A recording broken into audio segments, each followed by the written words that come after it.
Okay, hello, good afternoon. Hello class, good afternoon.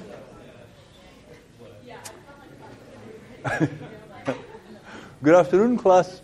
So by request, today is kind of off the road and a highly practical class about writing the essay.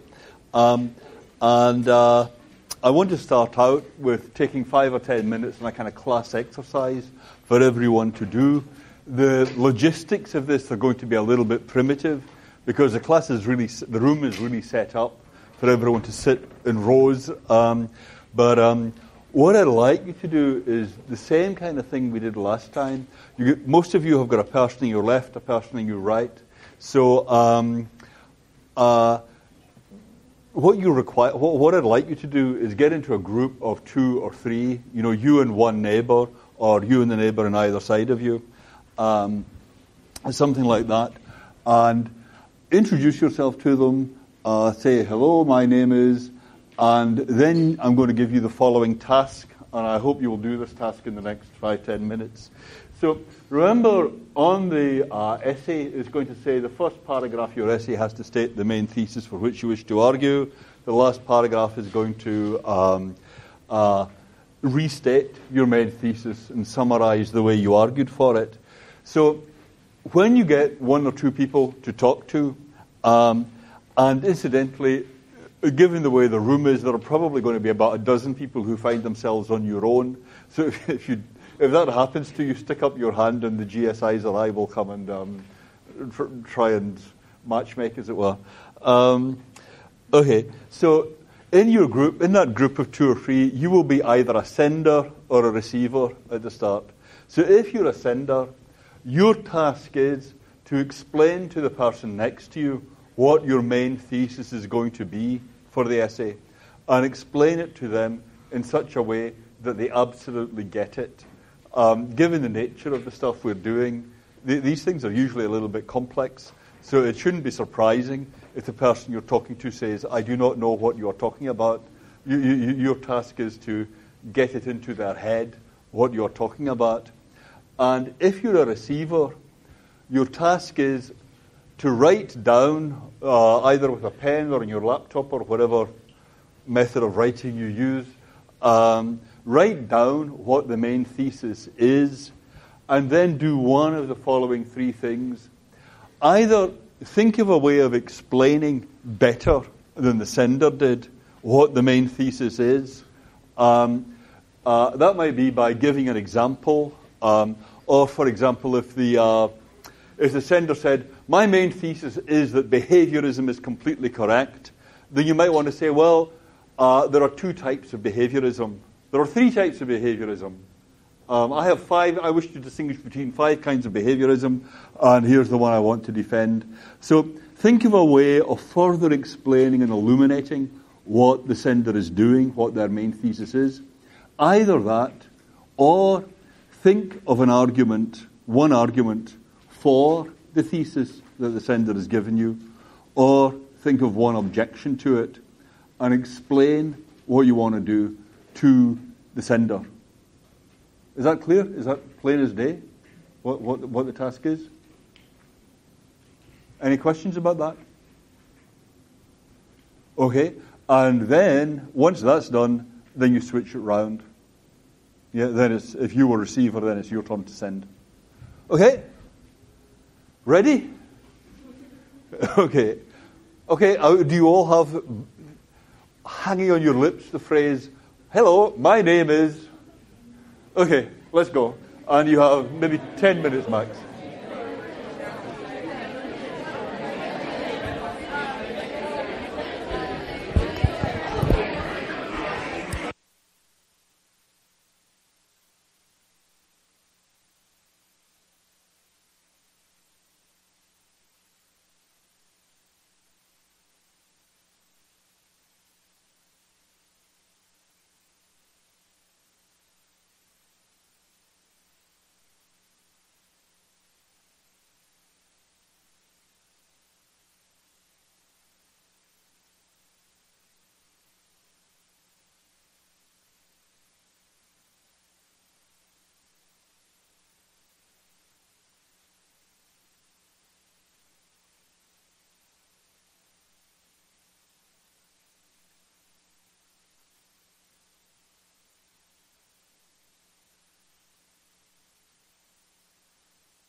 Okay.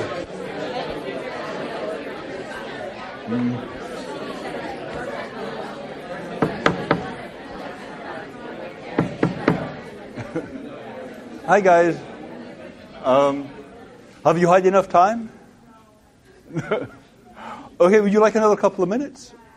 Yes? Okay, good. Yeah, great. Take another 5 minutes if you want. Yeah. Okay.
So writing a philosophy essay is not quite like writing an essay in English or history or something like that.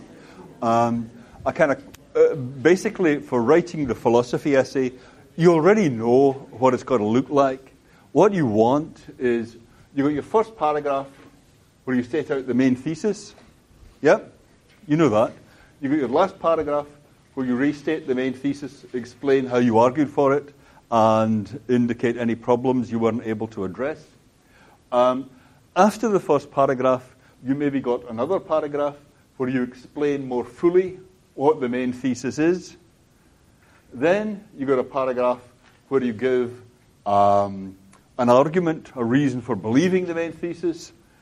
Then you got a paragraph where you give an objection to your main thesis. Then you give a reply to that objection. And bingo, you're home. Okay, that's all. What could be plainer than that? Right? Something like that. I mean, it does not have to be as rigid as that, but that would be a kind of familiar structure for a philosophy essay. Yeah? Yes? Okay. So it does not have to be in just this form. I'm just trying to give the sense of the kind of thing, yeah? But you got a first paragraph where you say what your main thesis is, right? My main thesis is that behaviorism is completely correct. Yeah? A second paragraph where you explain a bit more fully what your main thesis means. There are 6 kinds of behaviorism. I advocate electrical behaviorism of the type favored by Pufendorf. You see what I mean? Yeah, you distinguish the different types of behaviorism. You say what... wait a minute.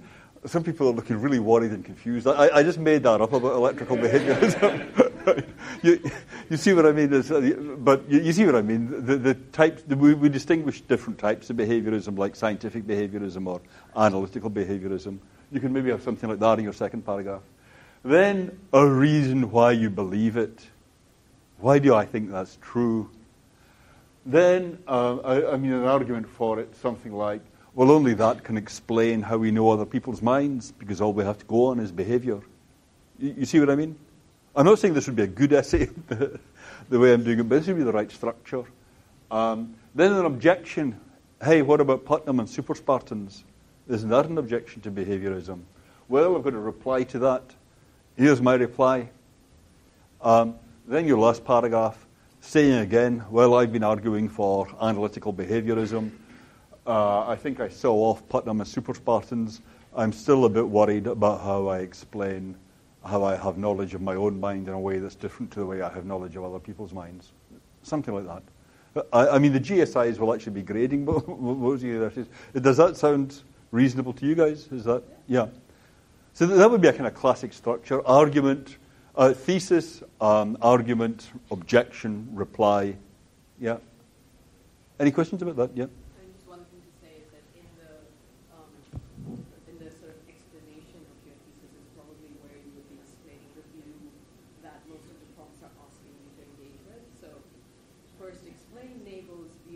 Yeah. That's going to be sort of setting up your thesis. Right. You think in response to. Right. So, yeah. So this first thing where you state what the thesis is would be connecting to the prompt. Yeah. Explaining. Yeah. They've got to be relevant to the prompt. Explaining why what you want to say is relevant to the prompt. Yes. When you say that you need to explain on the first step a reason why you believe the argument is correct, do you mean like you need to create your own example through the argument of the author? You can be original or not. That's really up to you. If you have a great idea, then that's good. You know, write down your great idea. Just try and be clear and make sure the grader will get it. You see what I mean? But it's also fine to say, I think Putnam has a great argument about this. Here we go. Yeah, and give the argument. Most of these arguments you will have noticed, many of you will have noticed by now, it's very difficult to give a clear statement of what Putnam's argument is or what Ryle's argument is. Yeah, so you can show a lot of acumen, a lot of insight and ability just in explaining what someone's argument is. Yeah, you don't have to be reinventing the whole subject from scratch in your essay. But the two things, say where you got it from, and try and be extremely explicit and clear in writing it down. The other thing that you will find happens is that if you write down someone's argument very explicitly, usually when you do that, you can see that there's some problem with it. It's very rare to write, in my experience, to write down someone else's argument and think, yes, that completely works, that's watertight every inch of the way. Usually just the very exercise of writing down someone's argument makes you see that there are bits that are not joined up, that there are objections that people might raise, and that will give you the bit of structure to take you on to the next part of your essay. You see what I mean? So don't gloss over things. Don't say, there's a bit here in Putnam's argument that I don't understand, but I'll just kind of bash that out and not worry too much about it and move on. If you get something that doesn't quite make sense in someone's argument, you are likely onto something. You are likely spotting a gap in that argument, and you should pause that and say, let's look at this gap. This doesn't quite make sense. Okay, so that's all very abstract, but is that clear enough at that abstract level? Any questions about that? Yeah, good. How should we try and balance being thorough and addressing all the gaps between keeping it to 4 pages? That's your task. It's difficult, right? I'm saying this is how you do it. I did not say it would be easy. That's your task, is to get clarity, focus on the important points, make it interesting, make it come alive, do it in 4 pages. Yeah, that's what you have to do. Yeah, I mean, this is a real world skill. Practically anything you do after you graduate, you will at some point be given a ton of literature on some complex problem. Should our company move into Canada? Should the US stop drilling for oil in Alaska? You'll get something like that where people argue passionately on either side, a ton of arguments, and someone wants the whole thing presented and summed up in 4 pages with a positive recommendation at the end of it. Everyone, I promise you, you'll be very unusual in this group if you don't have to do that kind of thing after you graduate, right? This is a real world skill, but it's not easy. Yeah, that's what you have to do, though. Yeah. Okay, well, let's get into details. Anyone got a thesis that they want to send me? Right. I'm going to call on people if you guys don't leap up. Preferably someone who hasn't raised many questions in the class before. Hello? Am I on there? Okay. Who looks kind of... Who's staring firmly at the ground? Yeah. Okay, so my thesis regards Jackson's paper. Jackson, yeah. And so it sort of introduces something I've talked about, which is sort of fundamental in physics, which is the conservation of information. Conservation of information? Okay, so what's the thesis? Very few words. That's right. That's a task. Jackson's argument is disproven given that we take a different definition of what knowledge is. Whoa, okay. This is. I want a soundbite. Give me a soundbite.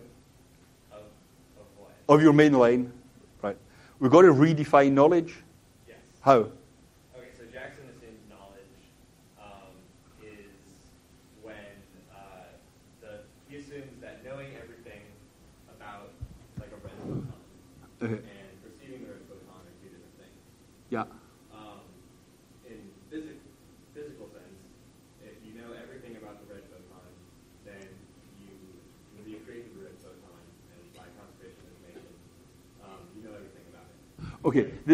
I really want to. I really want to take this as an example. What's the physical sense of knowledge? You're doing something with the sense of knowledge, right? Yeah. So the first thing you've got to do is be very explicit about what that is. You've got a way of defining knowledge, right? Yeah. What's that? So you have all the information Yeah. about something. Yeah. Then, and assuming you have infinite resources, you can recreate the object. And that is all the information that there Okay, but what's the definition of knowledge? You didn't use the word knowledge there at all. Well, and then you can extrapolate knowledge from that. So knowing is having information. Knowing is having all the information. Yeah.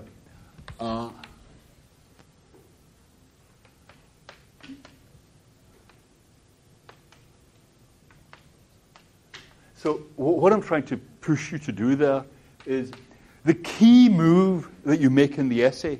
This is, I think I understand what you're after here, right?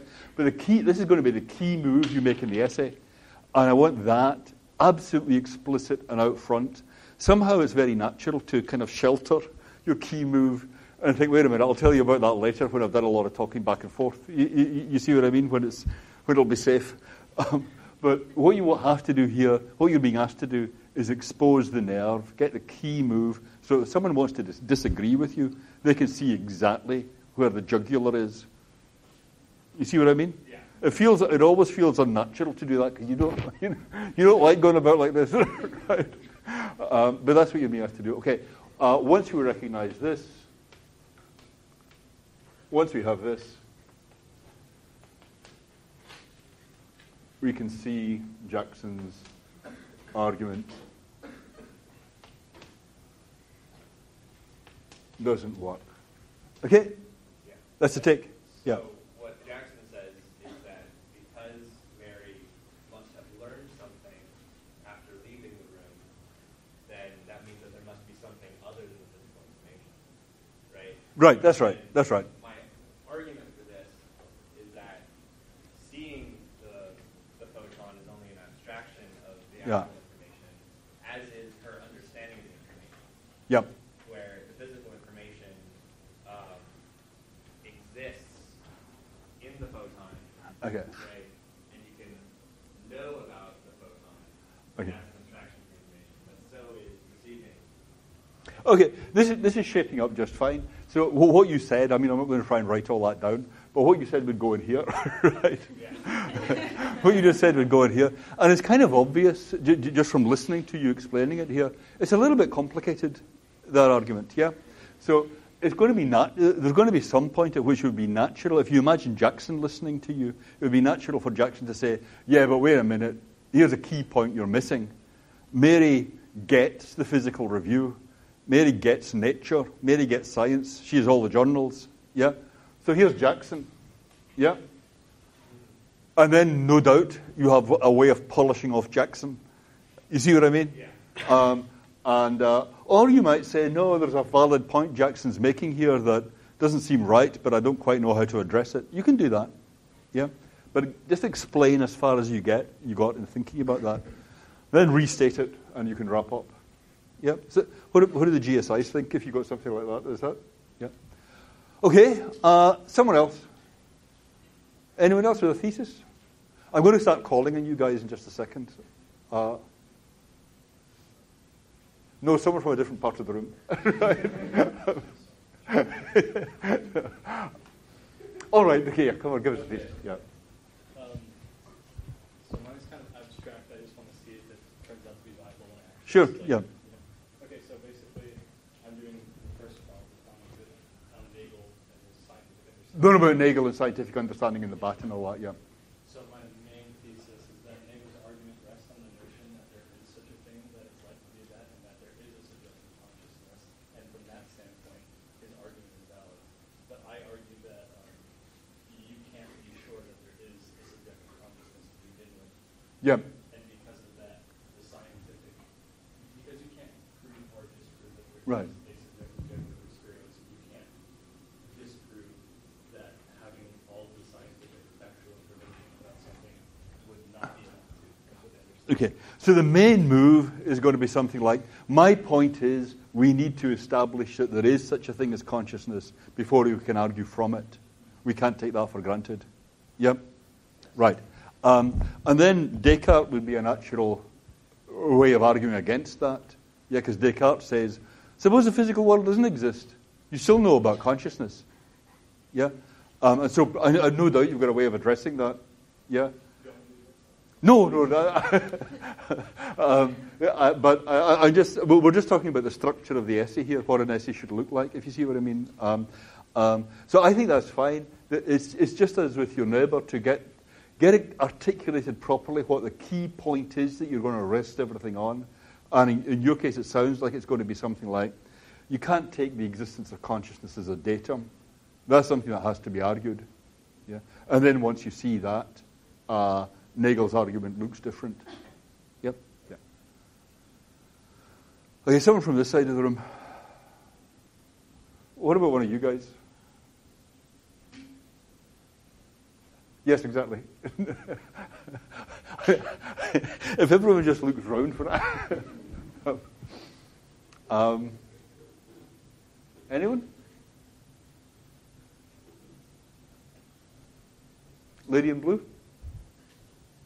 Yep. You don't really have a thesis? Okay, your task is to get a thesis rapidly. Okay. That is the first thing you've got to do. Yeah. Surely someone else must have a thesis. Lady in blue behind you? No. Do you have a thesis? Blue?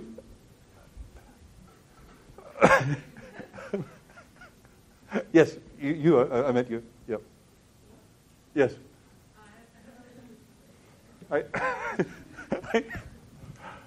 Yes, good. Okay. I want to argue about the Descartes question. Descartes, good, yeah. Basically arguing that you are the master of your own mind when you have a healthy mind, but his statement is too universal, like you're not always the master of your own mind. And then pulling in Ryle and how sometimes other people can know you better than you know yourself. Yes. And then pulling in an example for that would be depression. Would be depression. Okay. That's perfectly good, but let's see how we get this into a soundbite. I mean, think of your main thesis as a kind of soundbite that gets the main nerve of your argument, yeah? So what's the point going to be there? When you say master of your own mind, you mean something like having knowledge of your own mind? Yeah, so no one can know you better than you know yourself. Great. Okay. So your main point is it's a mistake to suppose that you always know yourself better than anyone else can know you? Yeah. Right. Okay. And you see that the reason for taking some time over this point is once you get this stated properly, the rest is actually relatively easy. If you can get this, okay, my main point is you have knowledge of your own mind. Your knowledge of your own mind is not necessarily better than anyone else's knowledge of your mind. Yeah. Then Descartes' argument is not so good. Yeah. And then there are going to be that's a little bit complex because there are two parts there, right? There's the part that says I know my own mind better than anyone else knows it, and there's a part that says Descartes' argument depends on this. Yeah. So Descartes replying to you, and think of the guy you're commenting on as listening to you and saying, but that's not what I meant, right? Someone who really passionately invested in you being wrong. And think what they might be saying. So you're going to have to argue, first of all, that it's true that other people are sometimes in as good a position to know about your mind as you are. Yeah, and the other part that this matters for Descartes, because Descartes might well dig in his heels about both. You see what I mean? Yeah. But that's great. Once you've got that shaped up already. That is a good structure for the essay. Sorry. Oh, okay. Yeah, GSIs, any comment on that? I mean, I think that sounds pretty good. Yeah. I mean, we're not making any promises here, you understand, but these, as schematic structures, these are as excellent. Okay, does no one else actually want to try their thesis? This is your chance to get the GSIs to pitch in and say, for God's sake, don't do that. Or whatever. Yep. Yes. I don't know why whenever I point to anybody in this class, they always look round. I mean, it's not just you, everybody does it. But anyway, I think anyway, carry on. This seems that my structure of my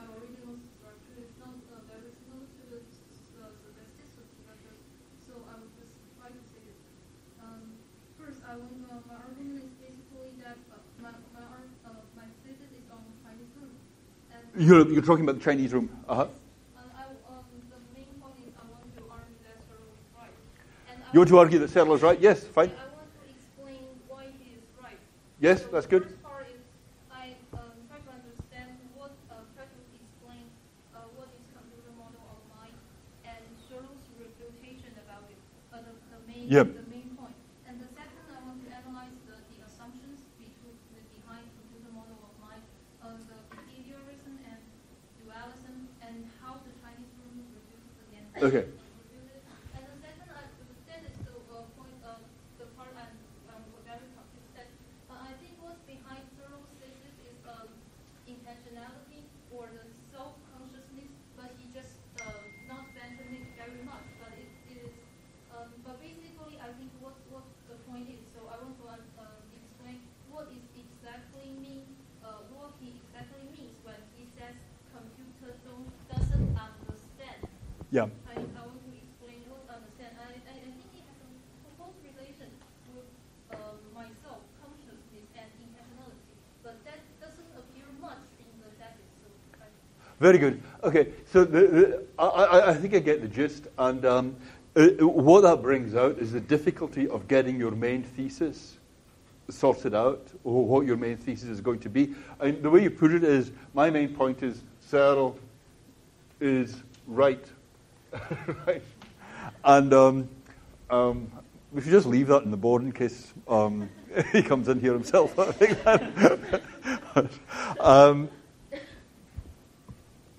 the thing about that is that won't do quite as your main thesis. Yeah, not because I think Searle is wrong exactly, but because it doesn't say what he's right about.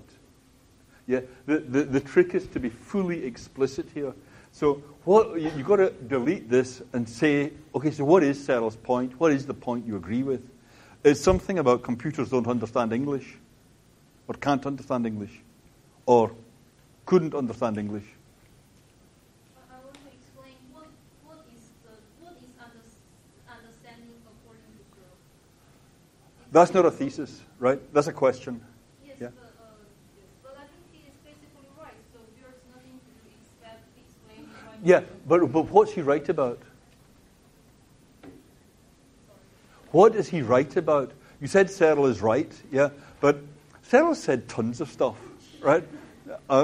You just mean about the Chinese room.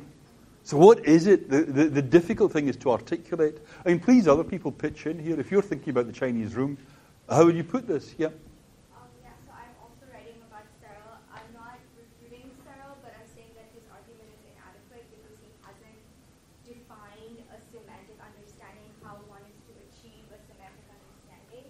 Okay. So my thesis is what I believe is how one can achieve a semantic understanding. Okay, that's great. So your main point is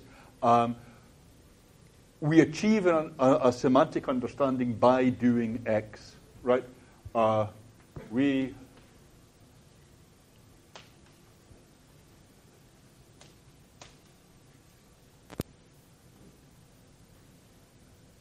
by, okay, and then X won't do, right? You've got to say, what is it? I believe that it's through trial and error, it's through Okay. multiple syntactical manipulations that eventually you develop a semantic understanding. Okay, if I said trial and error learning, would that catch it? Yeah. That's great, yeah. So, look, it takes a certain nerve to do what you just did. Yeah? It takes a certain amount of audacity, because this is not something that you just read in the article, right? And people might just laugh. They might say, that's just so daft, right? Because you haven't tried it out, right? So it does always take a certain, that's what I mean about exposing the jugular. You know, it takes a certain amount of nerve to do that, but that's just bang on. That is the way to do it. Yeah? That's what you're being asked to do. Pin your colours to the mast as explicitly as you can, right at the start. Yeah? Don't leave yourself with a back out, if you see what I mean. Yeah. So that's what you're being asked to do too. Yeah, you've got to do, in a way, you've got to do all the work before you start writing.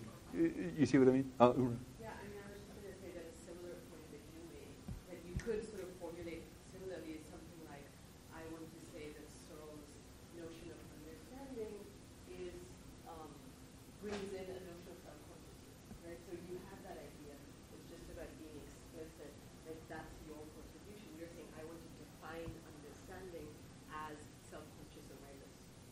that would be the way to sort of put the idea you had into this kind of like main thesis way. Does that make sense? Yeah. So I think Professor Campbell's point was just about figuring out what your main point is and stating it right out first.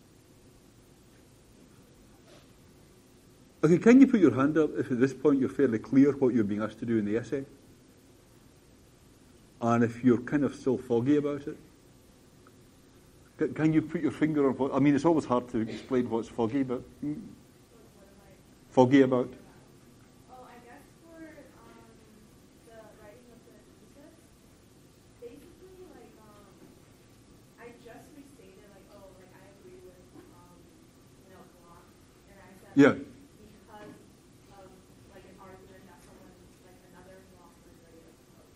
Yes, that's fine, yes. Like, is that fine? It's fine, given, bearing in mind what we were just discussing, that I agree with Bloch won't really do on its own, because you've got to say, you've got to be explicit as to exactly what it is you agree with Bloch about. Yeah, and it's not good enough just to say because of X's argument. You've got to say because of the argument that, and then briefly state which argument it is that you have in mind. You can then go on to explain in more detail what the argument is, but to be pinpoint at the start what the argument is. Okay, 1, 2. So, is it kind of like a summary? If we agree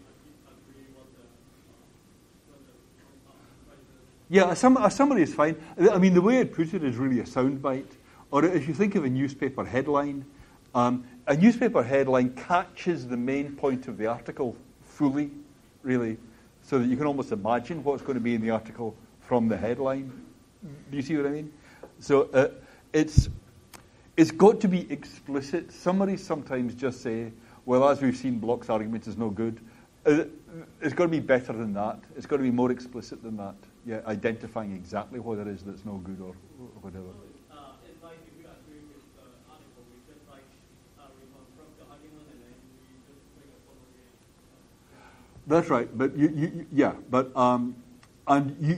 you can do very well in an essay doing that, but you have to be, what you would get marks for there is being very insightful about just how the argument is going in that article. These articles are complicated. It's not trivial to lay it out explicitly just what the argument is, and even often what the conclusion is. It can show a lot of insight, but usually when you do that, you will see objections. Objections will occur to you that weren't there in the original article. It's unusual for that not to happen. Yeah.